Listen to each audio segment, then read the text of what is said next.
નમસ્કાર મિત્રો, શેર બજાર ગુજરાતી યુટ્યુબ ચેનલમાં તમારા બધાનું સ્વાગત છે।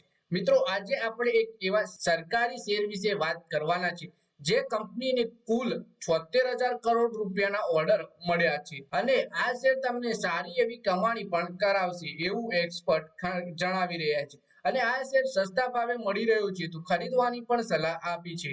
તો આ કયો શેર છે એના વિશે આપણે તમામ માહિતી ડિટેલમાં જોઈએ અને મિત્રો, જો તમને આ વિડીયોથી થોડી ઘણી પણ માહિતી મળે તો તમે ચેનલને સબસ્ક્રાઇબ કરીને ઘંટડી પર દબાવી દેજો। તો મિત્રો, વાત કરીએ ભારત ઇલેક્ટ્રોનિકના શેર 340 રૂપિયાના હાઈ લેવલથી 284 રૂપિયા ઉપર આવી ગયા છે।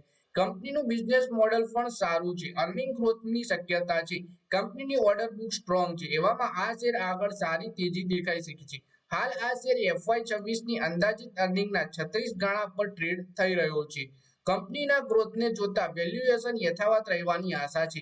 ભારત ઇલેક્ટ્રોનિક્સનું ડિવિડન્ડ yield 1.5% છે, જેનાથી આ શેરનું એટ્રેક્શન વધી જાય છે। ભારત ઇલેક્ટ્રોનિક્સના મુકાબલે ડિફેન્સ સેક્ટરની બીજી ઘણી કંપનીઓનું વેલ્યુએશન વધારે છે, એટલે કે કંપની છે ભારત ઇલેક્ટ્રોનિક્સની, અને 284 રૂપિયા ઉપર અત્યારે ચાલી રહી છે। એક્સપર્ટ અનુસાર આ શેર 1.5%ના ડિવિડન્ડ yield ના કારણે એટ્રેક્શન વધારનારો શેર છે અને ડિફેન્સ સેક્ટરના શેરોમાં મુકાબલે આ કંપનીનું વેલ્યુએશન પણ ઘણું ઓછું છે। પછી વાત કરીએ ઓર્ડર પૂરા કરવાની ભારત ઇલેક્ટ્રોનિક્સની ક્ષમતા વધી રહી છે। પહેલા ક્વાર્ટરમાં પરિણામોથી તેના સંકેત મળે છે। આ દરમિયાન કંપનીનું રેવન્યુ ગ્રોથ 20.1% રહ્યું છે।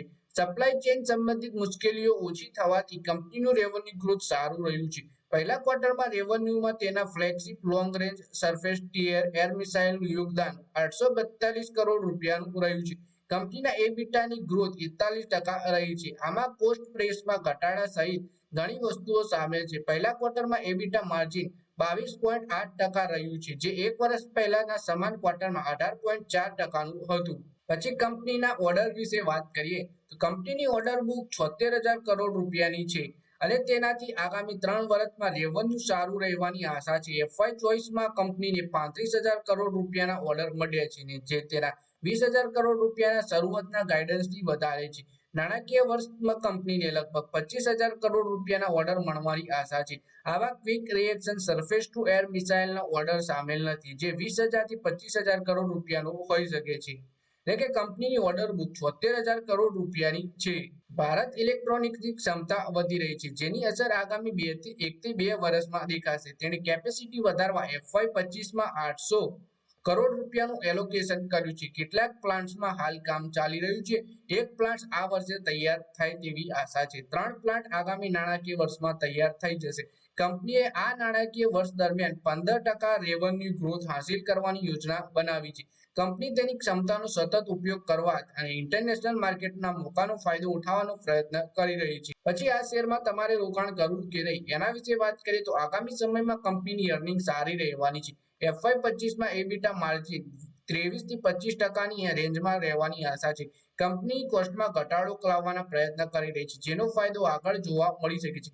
ડિફેન્સિવ બિઝનેસ મોડલને જોતા શેર એટ્રેક્ટિવ લાગે છે। હાલમાં શેરોમાં આવેલા ઘટાડા બાદ તે રોકાણ માટે વધારે એટ્રેક્ટિવ થઈ ગયો છે।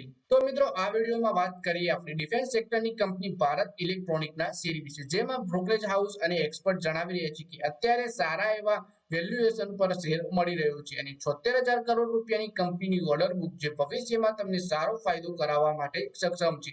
તો મિત્રો, આ વિડીયોમાં બસ આટલું જ। હવે મળીએ આવનારા વિડીયોમાં। ત્યાં સુધી વિડીયોમાં લાઈક કરો, કોમેન્ટ કરો અને વિડીયો પોતાના મિત્રો સાથે ફેસબુક, ઇન્સ્ટાગ્રામ, વોટ્સએપ બધી જગ્યાએ શેર કરો।